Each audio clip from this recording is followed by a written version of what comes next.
Muy buenas, ¿cómo andan? A inicios del año, allá por mediados de marzo, arrancábamos con esta 11ª temporada de Marcha de Gigantes y decíamos lo siguiente. Hace algunas semanas, el analista geopolítico mexicano Alfredo Jalife Rame se preguntaba qué sería de Europa en lo que resta del siglo XXI, luego de la escandalosa derrota del globalismo en Ucrania. Todo parece indicar por ahora que su apuesta será por redoblar sus gastos militares, seguir apostando por intentar infligirle una derrota estratégica a Rusia. Dicen que soñar no cuesta nada, aunque en este caso puede significar la sangre de cientos o de miles de personas. La llegada 2.0 de Donald Trump a la presidencia del imperio muy probablemente quedará retratada en los libros de historia como el inicio del fin. En el estrepitoso derrumbe de la globalización como sistema, una turbulenta reconfiguración geopolítica que dejará pedaleando a más de uno.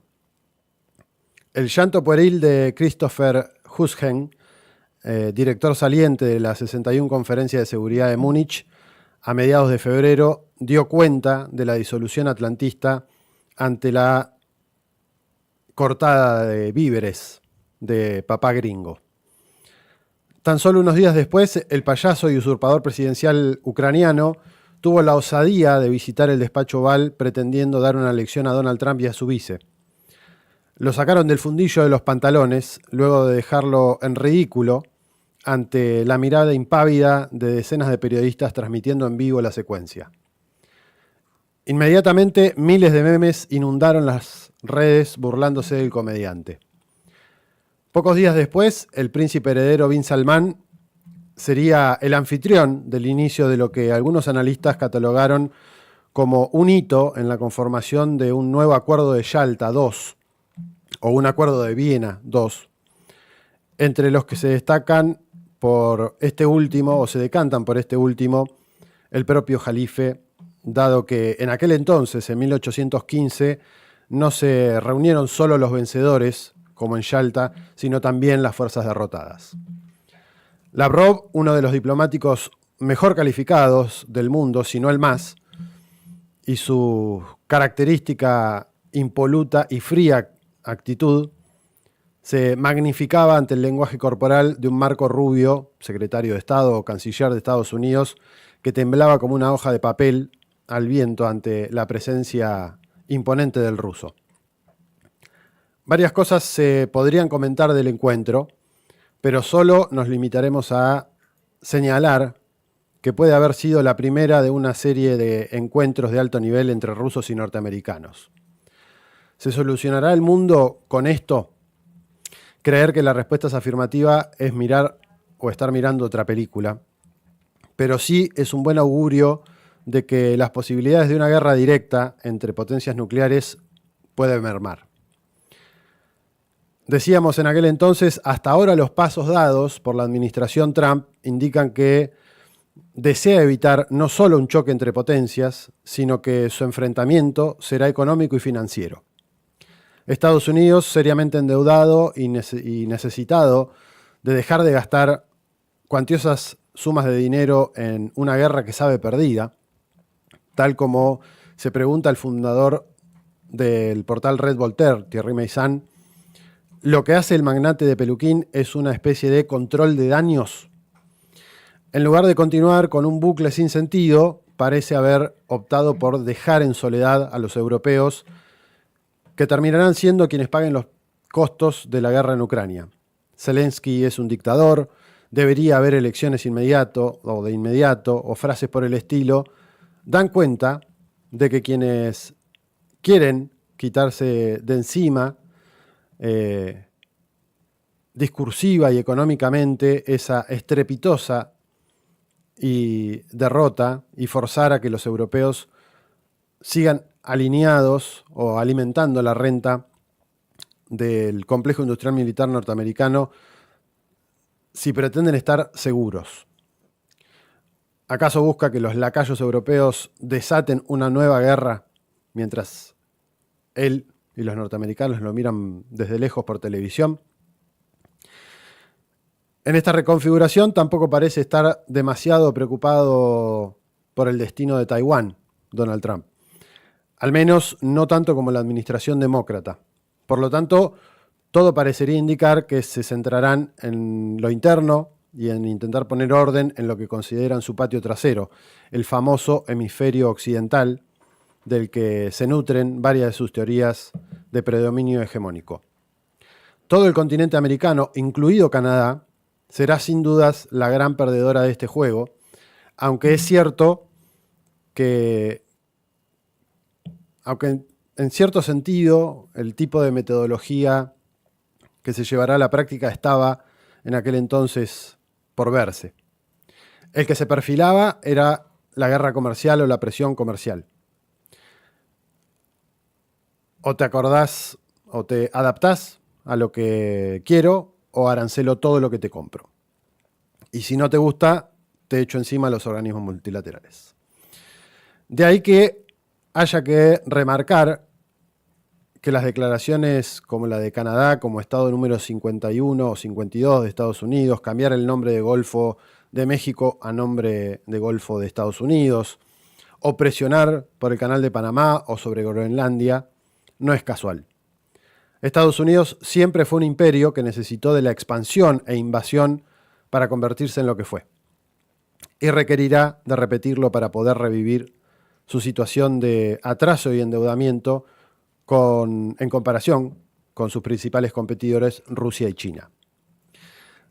En esa misma línea, Meyssan sostenía a principios de año que, por el momento, la Unión Europea, el G7, el G20, no se han disuelto todavía. Pero el hecho es que esas tres estructuras ya están muertas. Lo siguiente podría ser el deceso del Banco Mundial o de la ONU misma. Y esta frase sería solo el inicio de un interesantísimo análisis casi día a día entre el 12 de febrero y el 2 de marzo de este año. Momento en el que pasaron tantas cosas que, según afirma, casi pasaron inadvertidas y o no se logró digerir el impacto significativo que tendrían esta secuencia de hechos. ¿Y por qué es clave la secuencia detallada por Meyssan? Sencillamente porque el devenir de la relación entre el denominado Occidente colectivo, ahora con su mayor acreedor pateando el tablero, y con los franceses y británicos disputándose esa vacante, puede acelerar aún más la decadencia al tiempo que fortalezca lo que durante todo el año pasado, 2024, marcamos como el mundo emergente o multipolar.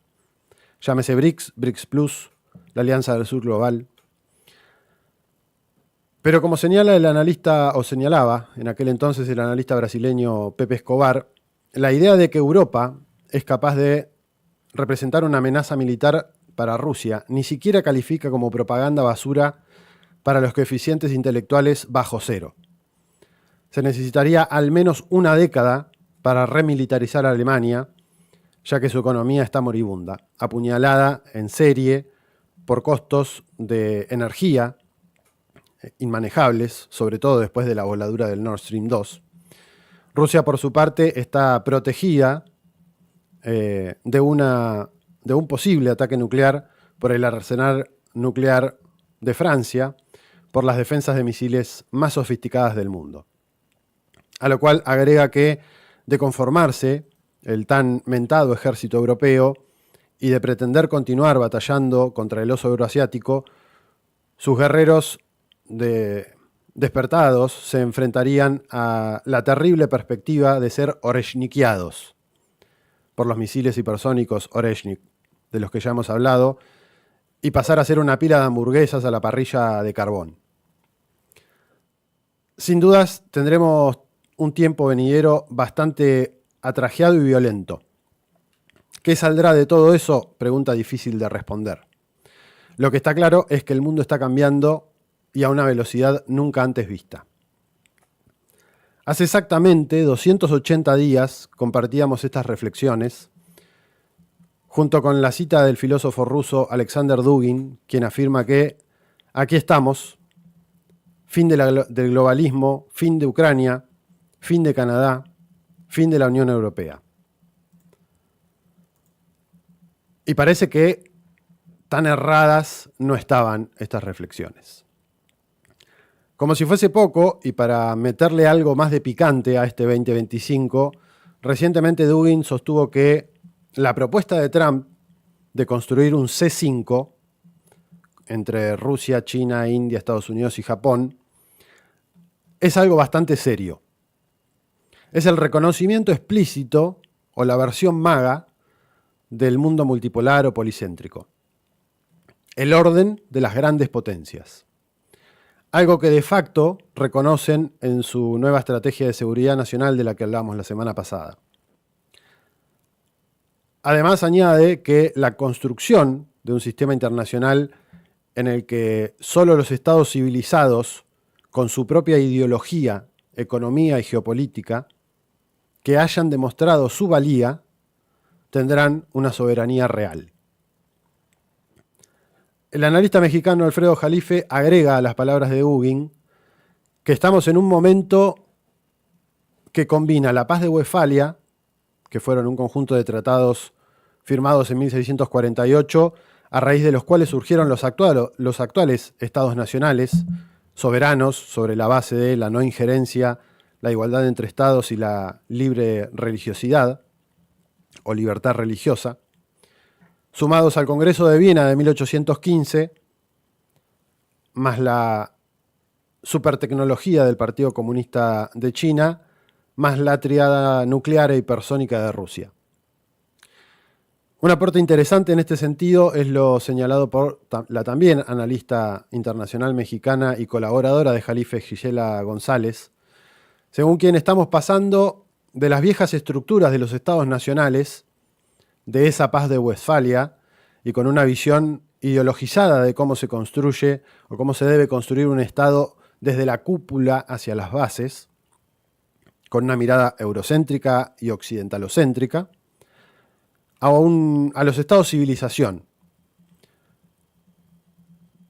con toda una base de usos y costumbres, de ideologías y religiones, que va construyendo al Estado desde la base hacia arriba, con una cosmogonía diferente, milenaria, no de corto aliento ni de creación espontánea. Retomando a Dugin, y para terminar de volarnos la cabeza en 1000 pedazos antes de que termine el año, el filósofo ruso señaló recientemente que el BRICS es mejor para todos que el C5, excepto para Estados Unidos, que no es parte de él. Y mientras Estados Unidos y Occidente no estén allí, en el BRICS, nadie dentro de ese bloque se atreverá realmente a desafiar la hegemonía mundial. Por lo cual lanzó una suerte de provocación / invitación al afirmar que, a su entender, Estados Unidos tiene reservado un lugar en los BRICS si abandona la globalización. Está claro que Estados Unidos pretende realinear nuestra América bajo su dominio, que intentará empiojarle el patio trasero a China, utilizando a Japón en el diferendo por Taiwán, y que Trump entiende que la guerra en Ucrania está perdida y que serán los europeos quienes tendrán que pagar los platos rotos de esa guerra. Vivimos un 2025 violento y caótico, con cambios cada vez más acelerados, y seguramente el 2026 nos encontrará en una situación similar o peor, porque lo que se está reconfigurando es el orden internacional. Para finalizar y dejarles una reflexión para pensar en cómo vivimos la vida en general, compartirles un proverbio árabe que se le atribuye al matemático, astrónomo y geógrafo persa, jefe de la biblioteca de la Casa de la Sabiduría de Bagdad, alrededor del año, del año 820. Abu Abdallah Muhammad ibn Musa al-Khwarizmi, a quien le preguntaron sobre el valor del ser humano, y respondió lo siguiente: si tiene ética, entonces su valor es 1. Si además es inteligente, agréguele un 0 y su valor será 10. Si también es rico, súmele otro 0 y será 100. Si por sobre todo eso, además es una buena persona, agréguele un 0 más y será igual a 1000. Pero si pierde el 1, que corresponde a la ética, perderá todo su valor, pues solamente le quedarán los ceros. Así de sencillo. Sin valores éticos ni principios sólidos, no quedará nada. Solamente delincuentes corruptos y malas personas.